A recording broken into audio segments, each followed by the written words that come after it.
Hello. কালকে সারা রাত তোমার ফোন ওয়েটিং ছিল, আর আজকে তুমি কল ধরতেছো না, এগুলোর মানে কি মাইশা? আম্মুর বাসার দিকে আসছি, এখানে তো নেটওয়ার্কের সমস্যা। কোথায় এখন তুমি? আমি বাসায়, আর কোথায় থাকবো? তোমার আশেপাশে কেউ আছে? আম্মু আছে তো, বেশিক্ষণ কথা বলতে পারবো না। একটু বের হইতে পারবো আজকে? আরে না, বললাম তো আম্মু আছে, আমি কিভাবে বের হব বলো? নীরব, আমি জানি তুমি আমাকে অনেক খারাপ ভাবতেছো। তোমার কি মনে হচ্ছে? কি ভাবা উচিত তোমাকে? তোমার পাশে তো তোমার আম্মু না। কোথায় তোমার আম্মু? আন্টি? তুমি ওর সাথে এভাবে কথা বলতেছো কেন? এ ভাই, তুই কে রে ভাই?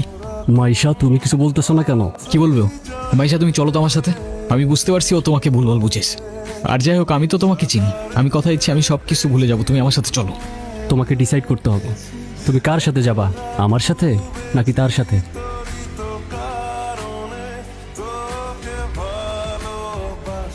নীরব, নীরব, বিয়েগুলা কি করতেছস? পাগল হয়ে গেছস? আমি তোর হাতে জীবনে সিগারেট পর্যন্ত দেখিনি, আর আজকে তুই কি হয়ে গেছিস ভাই? বাবার কষ্টের টাকাগুলো সব আমি নষ্ট করে ফেলছি ভাই। আমি কি করবো? আমি আর পারতেছি না ভাই।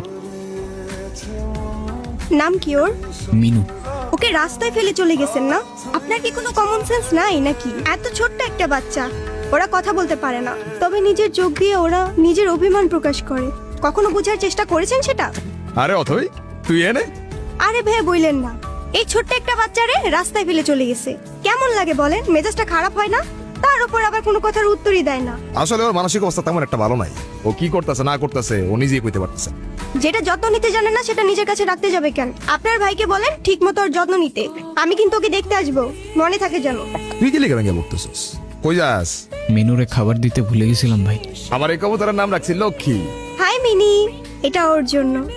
আচ্ছা অথই, এইটা হইতাছে আমার সম্পর্কে স্বাস্থ্য ভাই। আর নীরব, এটা অথই আমগো বাসার বিল্ডিং এর 5 তলায় থাকে। আসসালামু আলাইকুম। বিড়াল ভয় পান না? বিড়াল ভয় পাবো কেন? যারা বিড়াল ভয় পায় তারা আবার মানুষ নাকি? মিনুকে দেখে মনে হচ্ছে ও আপনাকে অনেক দিন ধরে চেনে। ওর মতোই আমার একটা বাবু ছিল, ও হারাই যাওয়ার পর আমি এত কাঁদছিলাম। আর খুঁজে পান নাই?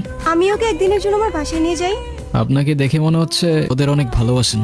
ওরাই তো আমার ফ্যামিলি। একা থাকেন নাকি এখানে? ছোটবেলা থেকেই বাবা মা কি জিনিস আমি জানি না, বাবা মার ভালোবাসাটা কি সেটাও বুঝিনি কখনো। কেউ কেউ এই ভালোবাসাটা পায় না, আর কেউ সেটা পেয়েও সেই ভালোবাসাটার ভ্যালু দিতে জানে না।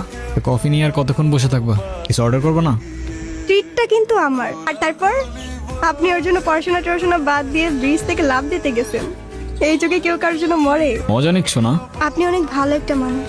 নিজের জীবনটা কিভাবে শেষ করে দিয়েন না। লাইফ সবাইকে একটা সেকেন্ড চান্স দেয়, হয়তো আপনাকেও দিবে, সেটাকে ইগনোর করেন না।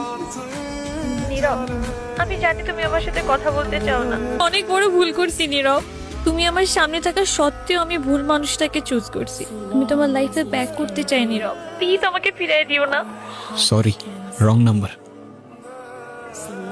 তোমরা টেনশন করো না তো। নীরব, তুমি এখানে কোথাও যাচ্ছ নাকি? কোথায় যাব? তোমার এই অবস্থা কেন? সবকিছু ঠিকঠাক আছে তো? আমার কিছুই ঠিক নাই নীরব। রনি আমার লাইফটা একদম শেষ করে দিছে। তুমি কাউকে কিছু বলো নাই কেন? বলার সুযোগই পাইনি। ওর জন্য আমি আমার লাইফ, আমার ফ্যামিলি সব কিছু হারাইছি। বাদ দাও, যা হবার তো হয়েই গেছে না। ভালো থাকার চেষ্টা করো, জীবন অনেক সুন্দর। আমি তোমাকে ছাড়া কখনোই ভালো থাকতে পারবো না, এটা তখন আমি বুঝিনি। দুনিয়াটা কি আজব, তাই না? বিশ্বস্ততার এই দামটা কেইবার বোঝে?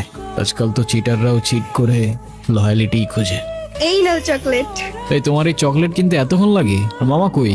আরে খুঁজেই তো পাচ্ছিলাম না। উনি কে? আরে হঠাৎ করেই ওর সাথে দেখা।